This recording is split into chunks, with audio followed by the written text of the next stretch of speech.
Hello दोस्तों, स्वागत है आप सभी का DLS न्यूज चैनल पर एक बार फिर से। आज तारीख हो गई 3 मई 2021, दिन मंडे सोमवार, और बात करते हैं आज के मुख्य समाचार और टुडे ब्रेकिंग न्यूज के अपडेट वीडियो में नजर डालते हैं देश भर की तमाम बड़ी खबरों पर। आपको पता होगा कल से ही देश में चुनावी नतीजों को लेकर काफी कुछ राजनीतिक सियासतें और चर्चाएं चल रही है। उस पर भी कुछ महत्वपूर्ण अपडेट आ रहे हैं। चुनाव आयोग की तरफ से भी कुछ बड़े फैसले हैं। वहीं पश्चिम बंगाल की मुख्यमंत्री ममता बनर्जी ने भी TMC की जीत के बाद पश्चिम बंगाल में तुरंत बड़ा ऐलान कर दिया। अच्छा, इसके अलावा दोस्तों PM मोदी ने भी कमेंट किया पश्चिम बंगाल के मुख्यमंत्री पर। आखिर क्या, मैं आपको बताऊंगा। वहीं कई राज्यों में फिर से 14 से 17 दिनों का लॉकडाउन लग चुका। बिल्कुल सख्त पाबंदियां लागू हो चुकी हैं। आखिर किन किन राज्यों में जानेंगे अपन। इसके अलावा देश में जो अभी कोरोना महामारी चल रही है ना, इस पर एक बड़ी खबर आ रही दोस्तों की अब कोरोना से भी एक और भयंकर महामारी आ रही है जिसका नाम है ओरोपुचे वायरस करके इसका नाम है। और वैज्ञानिकों ने इस नए वायरस की नई महामारी को लेकर अलर्ट भी जारी किया। आखिर किस जीव के द्वारा ये महामारी फैल रही है, आपको जरूर जान लेनी चाहिए। कुछ ऐसी ही और भी बड़ी खबरें हैं। देश से जुड़े 50 बड़े ही इंपोर्टेंट न्यूज अपडेट को जानते हैं फटाफट से इस वीडियो में। बिल्कुल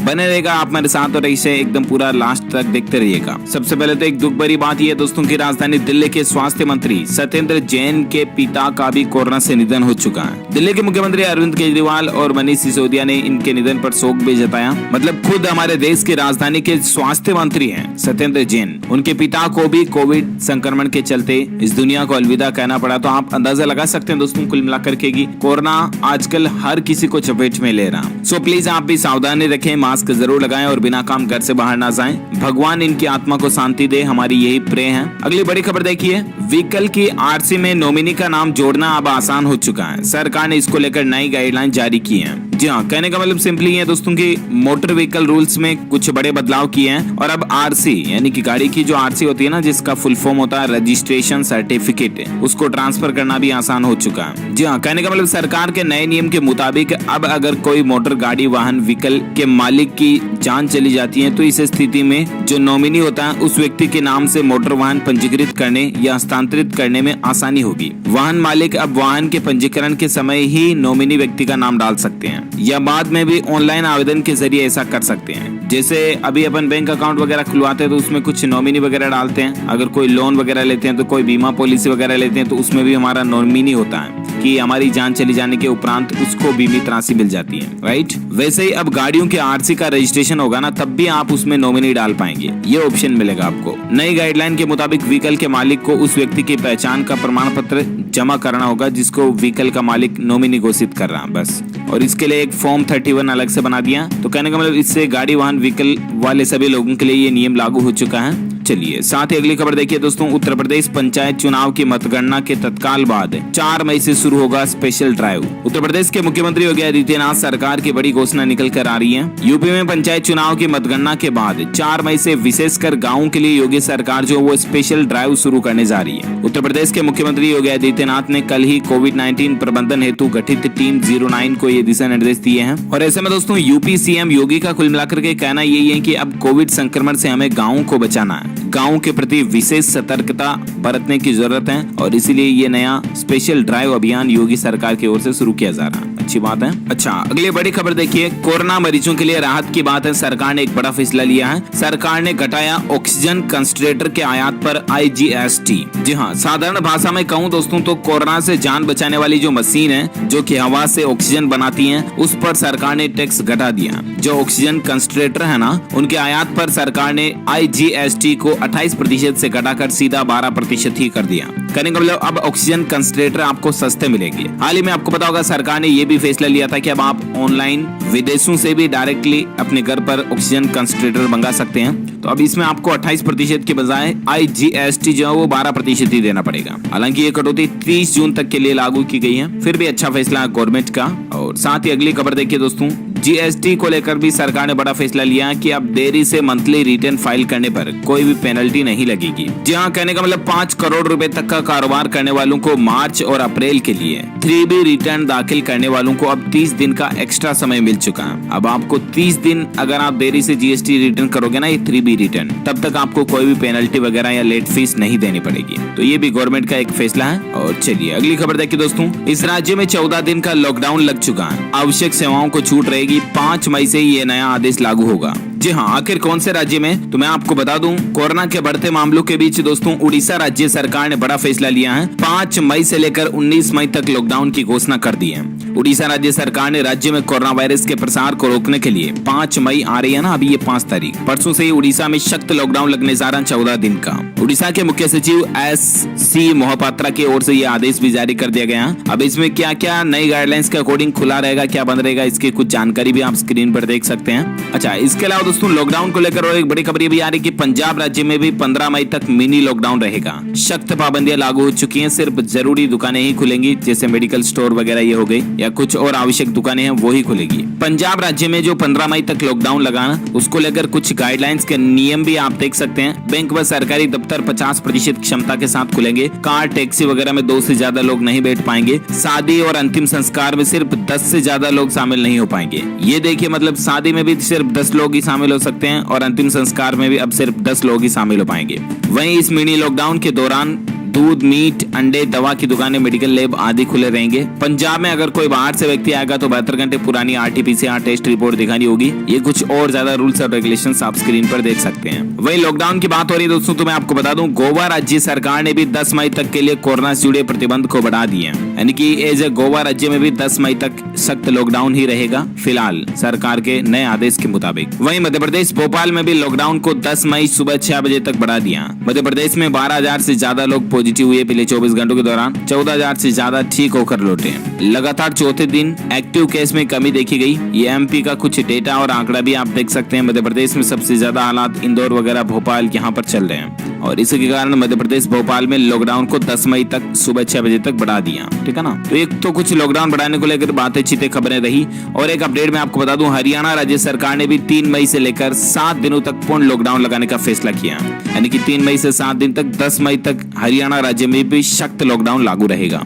हरियाणा के गृह मंत्री अनिल विज की तरफ से इस नए आदेश का ऐलान भी किया जा चुका है। ओके, तो दोस्तों ये कुछ हरियाणा, पंजाब, गोवा, उड़ीसा वगैरह इन राज्यों में सख्त लॉकडाउन की पाबंदियां लागू हो चुकी हैं, ध्यान रखिएगा। चलिए अगली खबर देखिए। कोरोना पर कल ही PM मोदी ने एक और समीक्षा की बैठक की और इस बार एक ये भी फैसले को लेकर चर्चाएं चल रही दोस्तों कि मरीजों के इलाज में MBBS छात्रों का भी साथ लिया जा सकता है और कुल मिलाकर के मरीजों के इलाज के लिए MBBS छात्रों की तैनाती की जा सकती है। ऐसी प्लानिंग सरकार की चल रही है। जी हाँ, कहने का मतलब जो लास्ट ईयर के अंतिम वर्ष के जो MBBS के स्टूडेंट्स हैं ना, इसके अलावा जो नर्सिंग छात्र हैं, उनको भी अब कोविड अभियान में शामिल किया जाएगा। हालांकि उनको सरकार मानदेय वगैरह भी देगी, तनख्वाह भी देगी, लेकिन उनका उपयोग भी अब दोस्तों मेडिकल स्टाफ की ऑलरेडी कितनी कमी है आपको पता ही है, तो उनके साथ में किया जाएगा, है ना। ये सरकार की अच्छी प्लानिंग है। अभी कोविड से लड़ने के लिए नई योजना बनाई कल ही मोदी सरकार की तरफ से।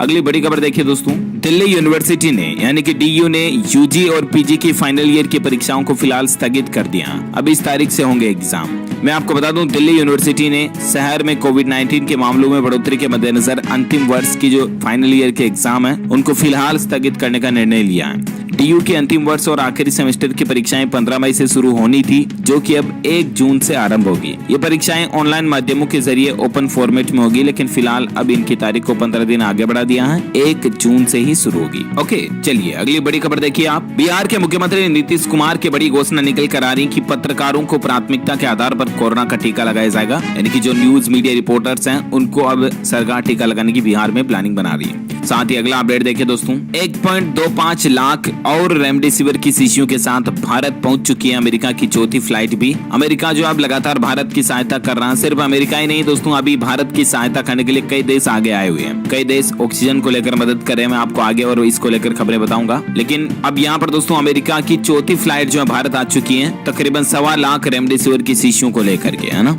इससे पहले आपको पता होगा 1000 से ज्यादा ऑक्सीजन सिलेंडर और कई मेडिकल सामान लेकर अमेरिका की एक और फ्लाइट भी भारत पहुंची थी। तो ये अभी भारत की मदद के लिए अमेरिका भी पूरा साथ दे रहा है, कहना पड़ेगा, है ना। और अगली बड़ी खबरें अपन जानते दोस्तों, कुछ चुनाव से संबंधित अपडेट हैं, कुछ कोरोना महामारी से जुड़ी और एक नई महामारी से जुड़ी भी खबरें हैं, मैं आपको बताऊंगा। लेकिन इससे पहले अपन एक काम करते हैं ना यार, आज के मौसम समाचार जान लेते हैं। तो देखिए, राजधानी दिल्ली में कल ही आंधी के साथ बारिश हुई और अभी भी भारतीय मौसम विज्ञान विभाग की तरफ से यानी कि IMD के मुताबिक 40 डिग्री तक पहुंच सकता पारा। आंधी बारिश का अभी भी अनुमान निकल कर आ रहा। देश के उत्तर पश्चिम राज्यों में अगले 4-5 दिनों में भारी बारिश की संभावना है। मौसम विभाग ने चेताया कि कमजोर हुआ पश्चिमी विक्षोभ का असर जी हाँ, तो ऐसे में कुल मिलाकर के आज संपूर्ण भारत का 3 मई 2021 का मौसम पूर्वानुमान आखिर क्या कहता है। तो मैं आपको बता दूं, अगले 24 घंटों के दौरान सिक्किम, पूर्व हिमालय, पश्चिम बंगाल, मेघालय, अरुणाचल प्रदेश, नागालैंड, दक्षिण तटीय उड़ीसा, उत्तरी तटीय आंध्र प्रदेश, केरल और तटीय कर्नाटक के कुछ भागों में हल्की फुल्की बारिश हो सकती है। वहीं दोस्तों हिमाचल प्रदेश, उत्तराखंड, विदर्भ के कुछ हिस्सों में, मराठवाड़ा, मध्य प्रदेश और दक्षिण पूर्व राजस्थान में भारी बारिश की भी संभावना है।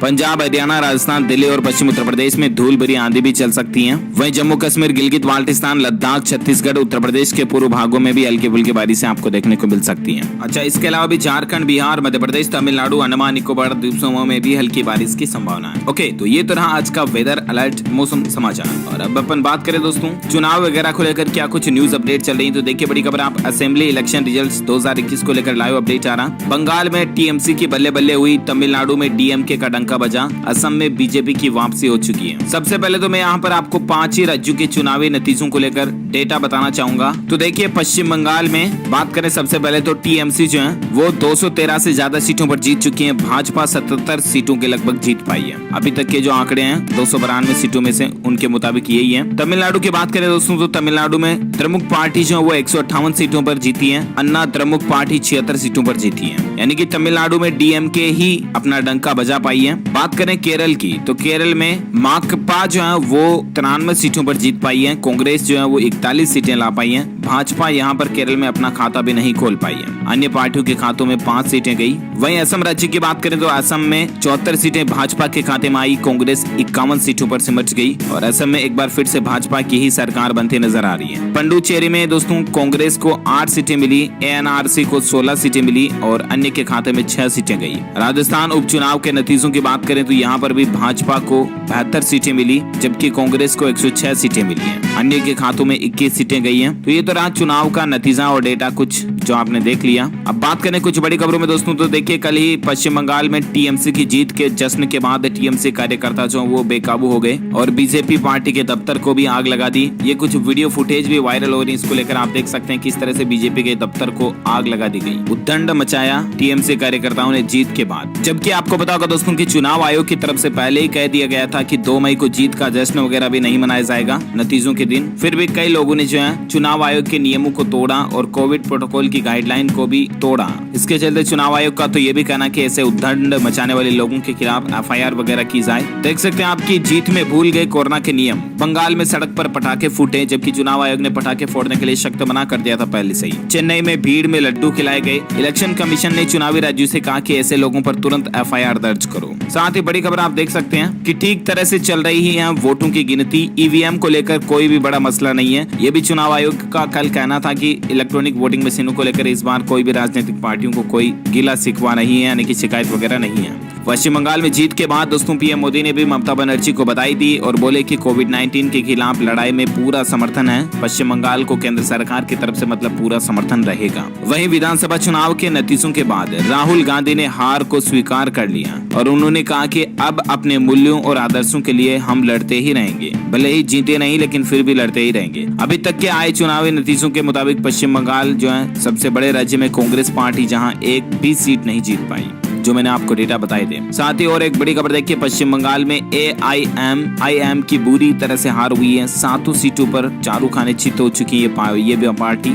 और एक बड़ी खबर देखिए दोस्तों कि नंदीग्राम सीट से बीजेपी के शुभेंदु अधिकारी जीते। ममता बनर्जी की हार हो चुकी है। जी हाँ, मतलब जिस सीट से ममता बनर्जी खड़ी हुई थी ना, उसी सीट पर ममता बनर्जी की हार हो चुकी है। इस पर दोस्तों नंदीग्राम की हार पर ममता बनर्जी ने कहा कि नतीजा अभी मंजूर है, लेकिन मैं जानती हूँ कि फर्जीवाड़ा भी हो सकता है इसमें, इसलिए वो कोर्ट वगैरह जाना चाहेंगे कि आखिर यार मतलब इतनी अच्छी सीटें आई पूरे राज्य में टीएमसी की, तो फिर नंदीग्राम सीट से आखिर खुद ममता बनर्जी कैसे हार गई। और जबकि उस सीट पर बीजेपी के शुभेंदु अधिकारी जीते हैं। इस पर ममता बनर्जी को शिकायत है कि वो वापस रीकाउंटिंग कराने की भी कल चुनाव आयोग से अपील कर रही थी कि वोटों की रीकाउंटिंग करवाओ वगैरह वगैरह भी। वही बड़ी खबर देखिए दोस्तों, पश्चिम बंगाल में टीएमसी कैंडिडेट काजल सिन्हा की जीत हुई, लेकिन नतीजों से पहले ही उनकी कोरोना से मौत हो चुकी है। ये जीतते हुए भी जिंदगी की जंग को हार गए। कोरोना से इनकी मौत हो गई। भगवान इनकी आत्मा को शांति दे, हमारी यही प्रार्थना है। ऐसी ही एक और घटना भी देखी गई, मैं आपको आगे कोरोना अपडेट में बताऊंगा। फिलहाल देखिए अगली खबर दोस्तों की, पश्चिम बंगाल में हो गया खेला।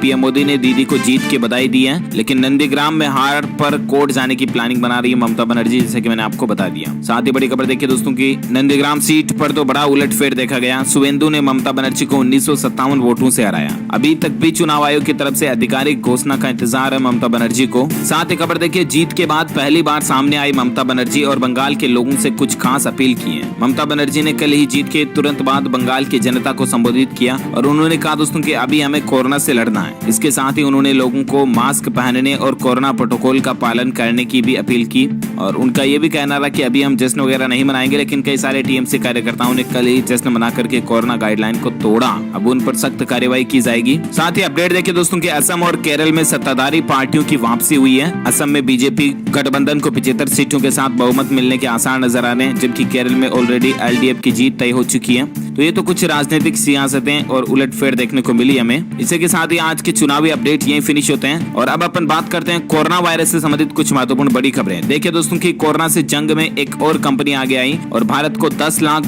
दान करने का ऐलान किया और वो कंपनी है दोस्तों सोनी कंपनी। सोनी कॉर्पोरेशन जो है ये जापान की कंपनी है। सोनी के कई सारे कैमरास वगैरह आते हैं। सोनी कंपनी भारत में $10 लाख दान करने का ऐलान किया है, अच्छी बात है। साथ ही अपडेट देखिए पश्चिम बंगाल में पिछले 24 घंटों के दौरान 17,000 से भी ज्यादा नए मामले देखने को मिले, जबकि 92 से ज्यादा मरीजों की मौत हुई। ये तो पश्चिम बंगाल का आंकड़ा है। पूरे भारत का डेटा और आंकड़ा क्या मैं वो भी आपको आगे बताऊंगा। फिलहाल और एक खबर देखिए कोरोना से जंग में ताइवान देश जो है ना उसने भी भारत को भेजे 150 तो ऑक्सीजन कंसंट्रेटर और 500 ऑक्सीजन के सिलेंडर भेजे। ताइवान देश ने भी, अमेरिका ने भी मदद के लिए रेमडेसिविर शीशियां भेजी थी 1.25 लाख के समथिंग कली, और ताइवान ने भी ये आइटम भेजे हैं ऑक्सीजन कंसंट्रेटर और 500 ऑक्सीजन के सिलेंडर वगैरह। तो यह अच्छी बात है भारत की मदद को लेकर, है ना। साथ ही खबर देखिए दोस्तों की कोरोना की दूसरी लहर पर मार्च में ही मोदी सरकार को चेतावनी मिल चुकी थी, लेकिन सरकारें अलर्ट नहीं हुई हैं। हाल ही में ऐसी रिपोर्ट निकल कर आ रही है एक कि सरकार को पहले ही बता दिया गया था कि कोरोना की दूसरी लहर आने वाली है, लेकिन गवर्नमेंट ने इस पर ध्यान नहीं दिया और उचित कार्रवाई नहीं की। इसी का नतीजा हो सकता है कि आज अभी कोरोना इतना ज्यादा फैल चुका है, राइट।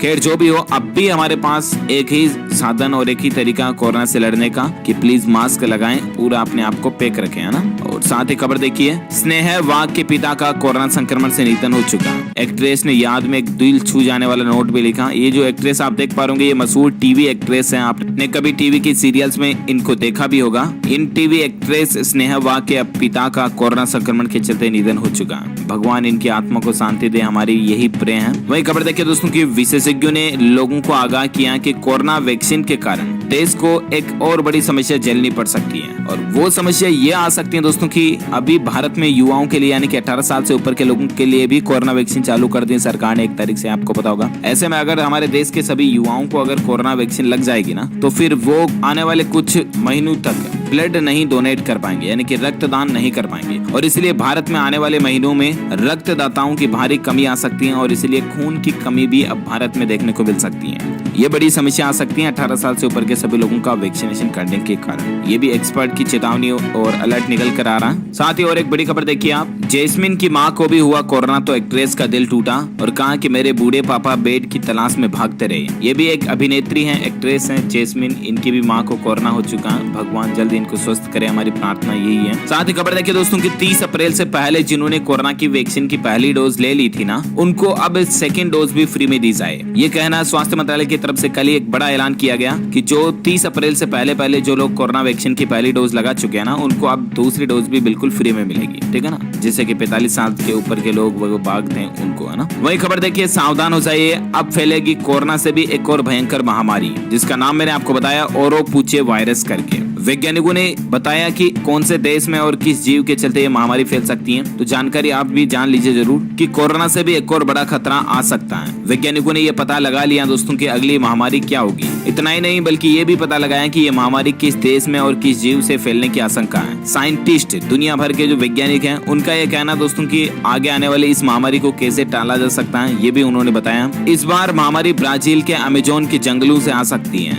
वहाँ मौजूद चमगादड़ों, बंदरों और चूहों ग्रहों की प्रजातियों में मौजूद बैक्टीरिया और वायरस से ये नई महामारी फैल सकती है। ऐसा वैज्ञानिकों का प्रेडिक्शन, जिसे कहते हैं ना, ये जो भविष्यवाणी आप समझ सकते हैं, वो बताया जा रहा। तो कहने का मतलब यही है दोस्तों कि आने वाले दिनों में वही लोग सरवाइव कर पाएंगे जिन लोगों के पास शरीर की अच्छी खासी इम्यूनिटी है, अच्छी खासी उनका प्रतिरक्षा तंत्र मजबूत है। तो आप भी जरूर खाते पीते रहें, फल फ्रूट सब्जियां दूध वगैरह सब कुछ अच्छे से खाएं, ठीक है ना। और साथ ही अगली बड़ी खबर देखिए, 24 घंटों में भारत ने खोए 2 दिग्गज खिलाड़ी। एक ने एशियाई खेलों में जीता था पदक, तो दूसरे का क्रिकेट से था नाता। जी हाँ, भारत से दोस्तों 2 खिलाड़ी पिछले 24 घंटों के दौरान ही हमेशा के लिए अलविदा हो चुके हैं। एक तो भारतीय क्रिकेट कंट्रोल बोर्ड के पूर्व चयनकर्ता और राजस्थान के पूर्व कप्तान किशन रुंगटा का जयपुर के अस्पताल में कोविड-19 से जूझने के बाद निधन हो गया। वहीं एशियाई खेल 1982 के स्वर्ण पदक विजेता घुड़सवार कर्नल गुलाम मोहम्मद खान का भी शनिवार को पुणे में निधन हो गया। तो हमारे देश के 2 बड़े खिलाड़ियों को हमारे देश ने खो दिया है। साथ ही खबर देखिए दोस्तों की,